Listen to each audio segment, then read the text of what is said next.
ಪ್ರಯಾಣಿಕರು ಕೂಡ ಹೇಳ್ತಾ ಇದ್ರು ಮೆಟ್ರೋ ಟಿಕೆಟ್ ದರ 1ಕ್ಕೆ 2ರಷ್ಟು ಏರಿಕೆಯಾಗಿದೆ. ಬಿನ್ನಿಗಾನಹಳ್ಳಿಯಿಂದ ಡಾಕ್ಟರ್ ಅಂಬೇಡ್ಕರ್ ನಿಲ್ದಾಣಕ್ಕೆ ದರ ಹೆಚ್ಚಳವಾಗಿದೆ.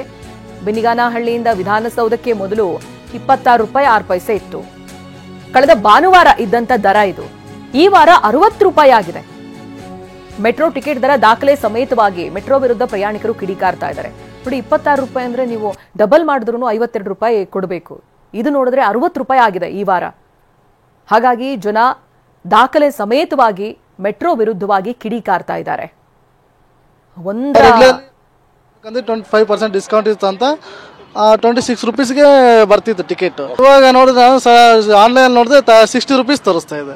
ನಾನು ಅಲ್ಲಿ ಆಫ್ಲೈನ್ ಬುಕ್ ಮಾಡಕ್ಕೆ ಕೇಳಕ್ಕೆ ಹೋದ್ರೆ ಅಲ್ಲಿ 60 ರೂಪೀಸ್ ಅಂತ ಹೇಳಿದ್ರು. ಡಿಸ್ಕೌಂಟ್ ಇಲ್ಲ ಏನಿಲ್ಲ, ಡೈರೆಕ್ಟ್ ಇದಕ್ಕಿದಂದ್ರೆ 1 to ಡಬಲ್ ಆಗೈತಲ್ಲ ಟಿಕೆಟ್ ಅಂತ ಈಗ ಆಶ್ಚರ್ಯ ಆಗಿಬಿಡ್ತು. 1 to ಡಬಲ್. ನಾನು ಇವಾಗ 30 ರೂಪೀಸ್ ರೆಗ್ಯುಲರ್ಲಿ 30 ರೂಪೀಸ್ ಅಂದ್ಕೊಳ್ಳಿ ಟಿಕೆಟ್ ನಾನು ಟಿನ್ ಫ್ಯಾಕ್ಟ್ರಿಯಿಂದ ವಿಧಾನಸೌಧಕ್ಕೆ 30 ರೂಪೀಸ್ಗೆ 30 ರೂಪೀಸ್ ಡಬಲ್ ಆಗಿ 60 ರೂಪೀಸ್. ನಾನು ಇವಾಗ ಜಸ್ಟ್ 5 ಮಿನಿಟ್ಸ್ ಬ್ಯಾಕ್ ಬಂದಿದ್ದೀನಿ ಸಿನ್ ಫ್ಯಾಕ್ಟ್ರಿಯಿಂದ ವಿಧಾನಸೌಧಕ್ಕೆ 60 ರೂಪೀಸ್ ಟಿಕೆಟ್ ತಗೊಂಡಿದ್ದಾರೆ. ಟೈಮ್ ಸೇವ್ ಮಾಡೋಕ್ಕೆ ಮೆಟ್ರೋದಲ್ಲಿ ಓಡಾಡ್ತಾರೆ. ಮ್ಯಾಕ್ಸಿಮಮ್ ಬೆಂಗಳೂರಲ್ಲೆಲ್ಲ ವರ್ಕ್ ಮಾಡೋರೆಲ್ಲ ಸರಿನಾ. ಹಿಂಗಾಗಿ ಡಬಲ್ ಮಾಡಿದ್ರೆ ಹಿಂಗೆ ಮೆಟ್ರೋ ಟ್ರಾವೆಲಿಂಗ್ ಮಾಡೋ ಜನಸಂಖ್ಯೆ ಕಮ್ಮಿ ಆಗುತ್ತೆ.